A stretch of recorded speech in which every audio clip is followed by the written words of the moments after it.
Welcome to the lecture for Chapter 8. Chapter 8 talks about conflict. And while a lot of people, when they think of conflict, it makes them feel like stressful or it makes them feel apprehensive, not all conflict is bad conflict to have. And it really does depend on how you manage that conflict. So today what we're going to talk about is the definition of conflict. Then we're going to talk about triggers that create or cause conflict. And then we're going to talk about the different types of conflict and the process that conflict follows. And then finally, we're going to talk about the approaches to conflict or the different conflict management styles. So to begin, let's define what conflict is. According to your book, Conflict is an expressed struggle between two interdependent parties who perceive an incompatible goal or a scarce reward. So this is a pretty specific definition, as you'll notice as you're reading through the chapter. So conflict occurs when the conflict is expressed. This means if I'm mad at you, if I'm holding a grudge against you, but I don't tell you, then the conflict isn't expressed and it doesn't fit this definition. So conflict is expressed, and it can be expressed verbally like, I am upset, or non-verbally like a look, a facial expression. So it doesn't have to be direct verbal communication for the expression to occur. It can be a little bit less obvious, but also expressed. So another part of this definition is that this expression or this conflict happens between people in interdependent parties. Interdependent, I think of that as links in a chain. If you're interdependent, that means that you rely on that person. That person's important in your life. And if that person were taken out of your life, you would notice. It would feel like a sense of loss. And so for conflict to be conflict, it doesn't happen between strangers or between someone that you just met today. Conflict happens between people in interdependent relationships. And that's a very unique part of this definition that we would need to remember. If I have an argument with a stranger at the store, that does not fit this definition because we are not interdependent. And the reason these people are conflicting is because of an incompatible goal or a scarce reward. So an incompatible goal is something that two people want that they cannot get at the same time. So if I want to go eat dinner at Freebirds and my husband Jason wants to go eat dinner at a steakhouse, we both can't get what we want at the same time. And so that's an incompatible goal. The other reason that people conflict is because of a scarce reward. And this is something that's hard to obtain that we rely on other people to give to us. So time is a huge scarce reward. If you have ever had a discussion with a friend or a family member or a significant other about how they're spending their time, you spend too much time doing this. We do not spend enough time together. Classic argument there. Time is a scarce reward. Money is also another scarce reward. It doesn't grow on trees. We can't just pick it up on the side of the road. And so the way we spend our money, what we put our money toward, can also create conflicts because people might disagree on how to use that scarce reward. So now that we understand the definition of conflict, let's talk a little bit about what triggers conflict in interpersonal relationships. There are many triggers, and your book talks about several of them. One is criticism. If we feel like we're being criticized, put down, judged by someone else, that makes us feel defensive, offended, or like we want to point out the other person's deficiencies since they are already doing that for us. So this is a definite trigger or cause of conflict.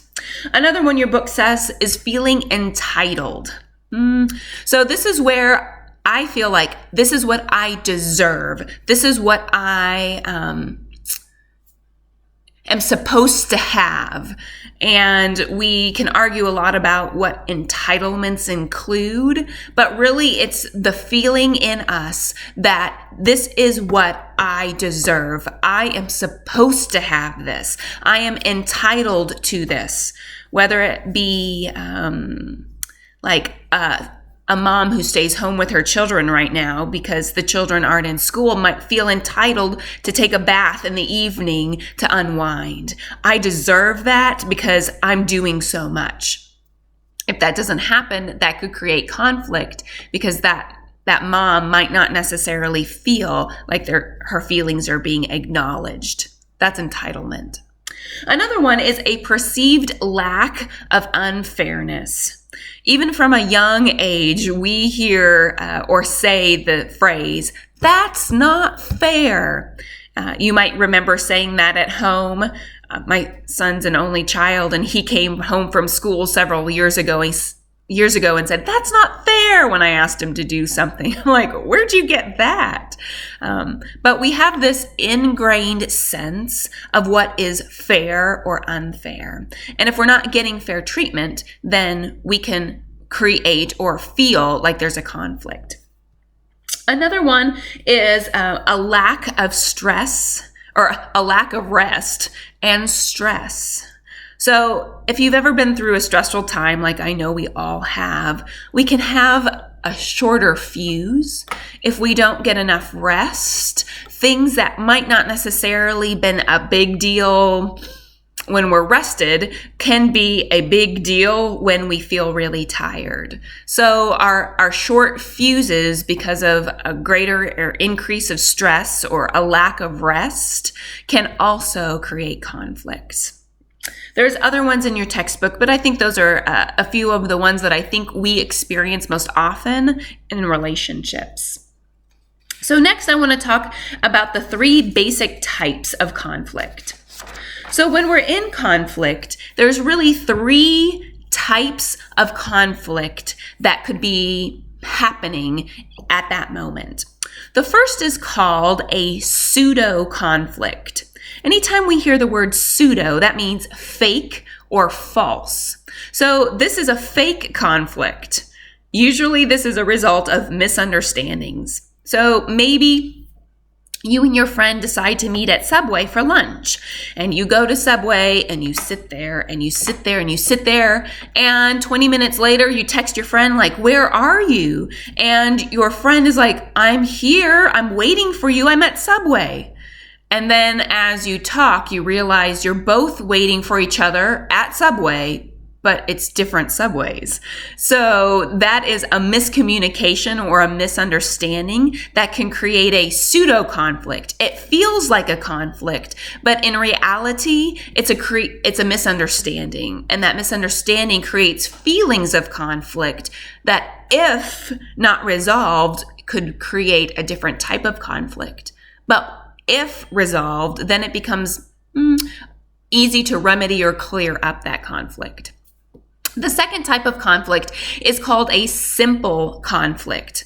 And don't let this idea of simple make it seem easy. This is genuine conflict. This is conflict that occurs because you have a difference in perspective or opinion, because you have different goals, because you are competing over different scarce rewards. This is genuine conflict. Most of our conflict starts here.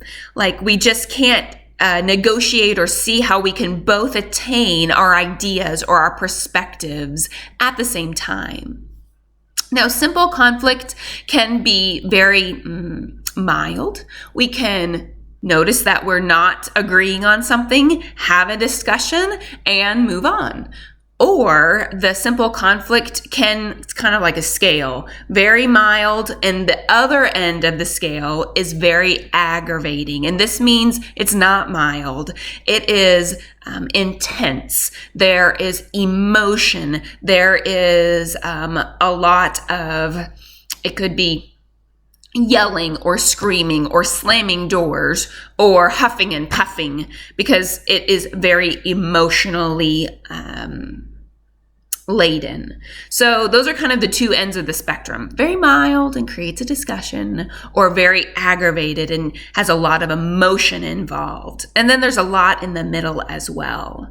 So simple conflicts, if addressed, can be remedied. Some of them are very complex and some of them are pretty easy to solve.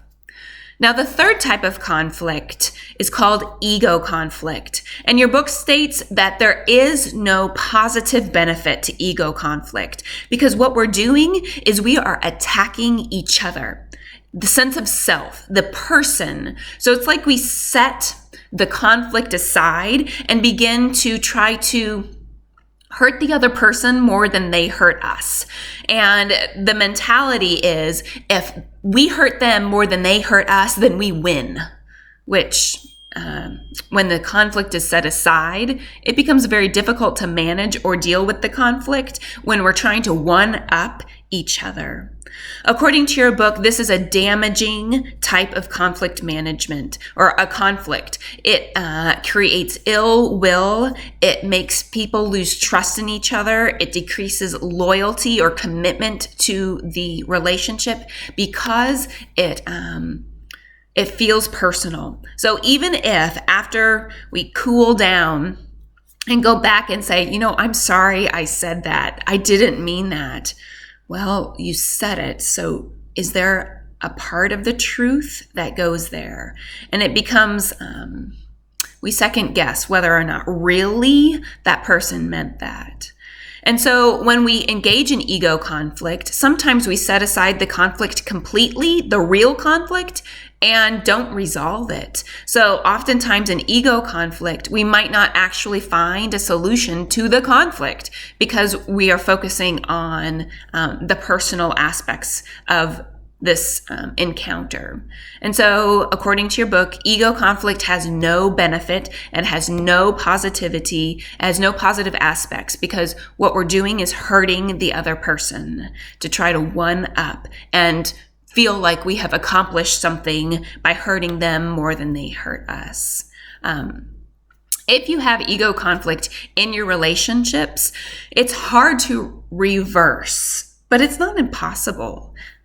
Having some open discussions about the way conflict happens, not during conflict, but having open discussions might help to set some ground rules. If you're in a new relationship, those ground rules can be set before ego conflict takes foothold. And if both people abide by those ground rules, it can help to maintain some more positive aspects of conflict, even if it gets emotional. So now that we've talked about the three different types of conflict, let's talk about conflict as a process. I don't know about you, but sometimes when conflict happens, it feels very messy. Like it feels very chaotic. It feels like it's just out of control. But to understand this might help. Conflict really is a process. We work through 5 steps when we are engaged in working through a conflict. By knowing this, maybe we can move conflict around move conflict along if it feels like it's getting stuck, and just know that it isn't necessarily as messy as it might seem. So there are 5 stages. The first stage of the conflict management process is called the source. And the source of the conflict is the instant you realize that conflict exists. It's a moment in time. It's a split second. So if you've been asking your son or daughter to make sure and put his or her shoes in a certain place in the house, and after you've asked repeatedly, you see those shoes again in the wrong place, and you go, that is the source. It's the instance you realize that there is an issue. Most of the time, the source is an emotion, frustration, anger, hurt, feelings of overwhelm. So usually they're feelings that create that trigger that initiate the source. The second step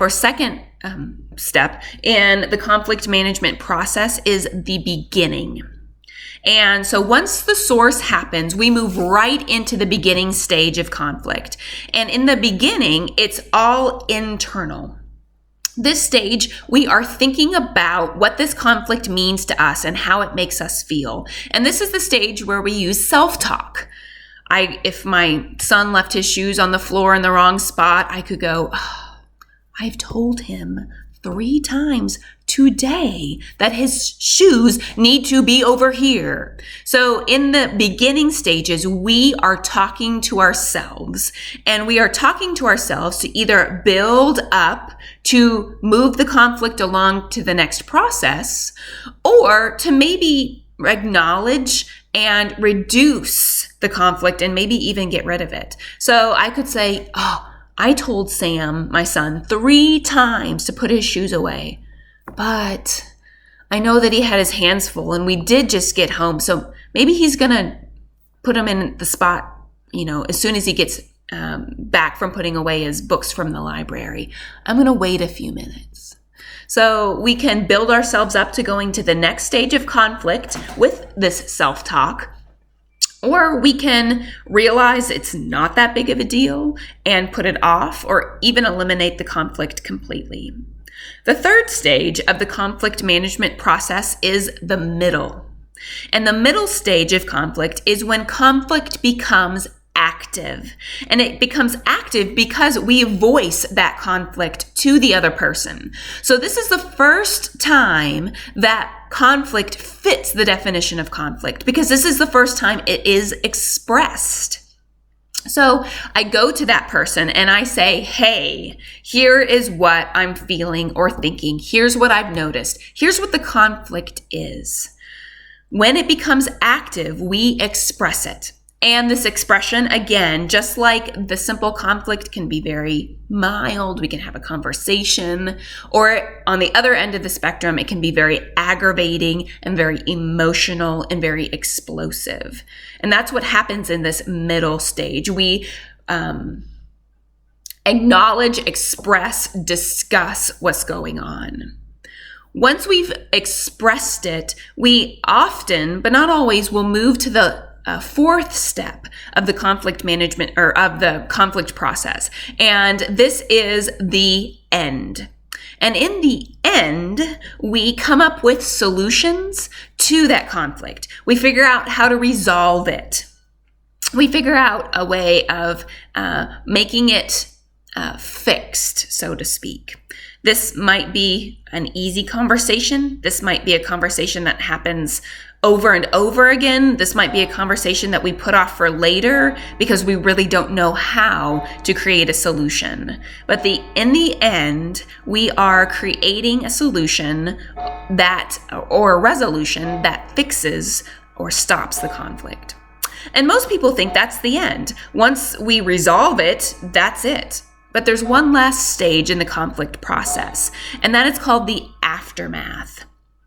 And in the aftermath stage, we're really doing 2 different things.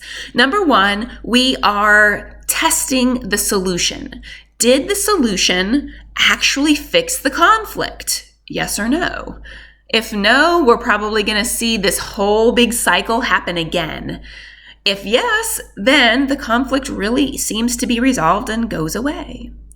But the other thing we're doing in the aftermath stage is dealing with any hurt that might have come from the conflict or from the way we managed the conflict. So if the conflict itself created hurt, we need to be able to manage that hurt, work through it, and heal. If the words that were used during the conflict hurt, we also have to be able to work through and resolve those feelings. So this is a cycle or a process. Some conflicts will go through this process once and they'll just be resolved and you'll move on. Other conflicts you'll see might go through this process a lot. Have you ever had the same argument with someone? You've had the same conflict over and over again. Me too. And sometimes that happens because the way we're resolving the conflict is not necessarily the best or the most functional solution. And so sometimes if we see that there is a spiral or a cycle, we might look at it in the end step and find a different way of resolving the problem to see if a new solution will help to stop the cycle of conflict. So the last thing I want to talk about today are the conflict management styles. And the conflict management styles are the ways we naturally manage conflict. Not everyone manages conflict in the same way. Sometimes that's good, and sometimes that's not so good, depending on the way a partner might be managing conflict. So we're going to talk about the 5 basic conflict management styles. Number 1 is called avoidance. And in avoidance, we literally are avoiding or withdrawing from the conflict. We can have 2 different types of avoidance. There's physical avoidance, meaning that if you know you're in conflict with someone, you can avoid that person, not go into that room, not go into that classroom, avoid that person at the office, don't see that person. So that is physical avoidance. So if you physically avoid someone, you aren't going to be in conflict with that person because you're not seeing that person. The other type of avoidance is psychological avoidance, and this is where we do not acknowledge in our minds that conflict exists. I don't know what you're talking about. I'm not upset. I'm not mad. I agree with you. There is no conflict here, my friend. And that psychological avoidance also gets us off the hook from managing conflict because we basically say there is no conflict. So avoidance, there are some benefits or some reasons we should avoid, and there are also some reasons we shouldn't use avoidance. So avoidance is good to use if we're very emotional. So if we are having a very emotional response, it's maybe good to take a step back to avoid confrontation for a few minutes so that we can cool down and start thinking level-headedly. Level-headedly. That's a weird word. And so that's a really good reason to avoid.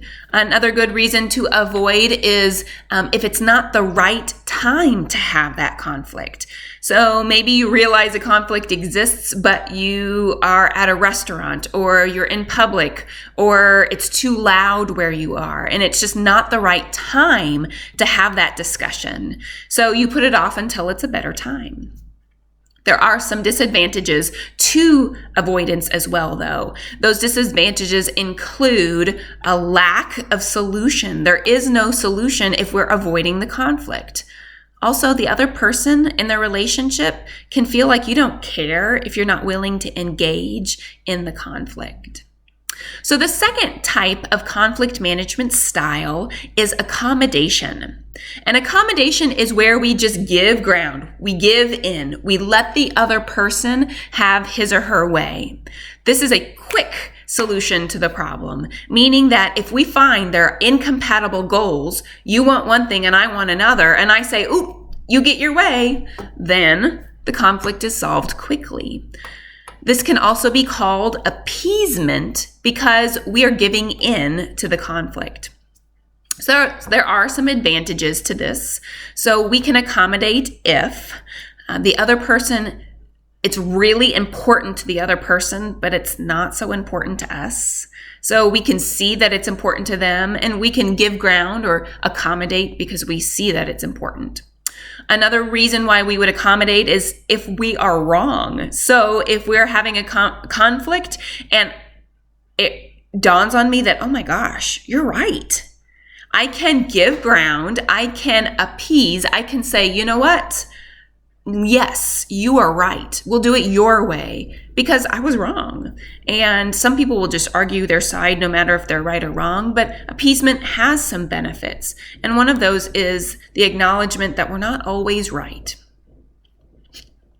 There are some disadvantages to appeasement, though. So when we accommodate, we always give up what we want. And sometimes that giving up what we want is not always great because we don't want to sacrifice all the time because we're not gaining from that relationship when we're always sacrificing. This term is a doormat. We can be literally walked all over. If someone acknowledges or recognizes that we accommodate a lot, that person can manipulate us by phrasing everything as a conflict. And they know if it's a conflict, they're going to give in, and I'm going to get my way. So we can be used often if we accommodate all the time. The third type of conflict management is competition. And competition is where we think that conflict is a win or lose. So we frame conflict, or we think of conflict as there is a winner and there is a loser. And I won that conflict, or I lost that conflict. Well, in relationships, conflict isn't a win and lose. It isn't, again, me against you. There is no winner and loser, because if we frame conflict like that, the relationship loses. And so I think that this conflict management strategy only has very, very few times where it's appropriate to use. For the most part, we should not compete. Because it generates ill will. It makes us use strategies like ego conflict and gunny sacking. If you will look at your book, gunny sacking is a vocab word, and it basically says we bring up old stuff from the past and throw it in their faces. When we do that, we're reminding them of all of their inadequacies or all of their mistakes in order to one-up them. And in doing this, we're hurting the relationship.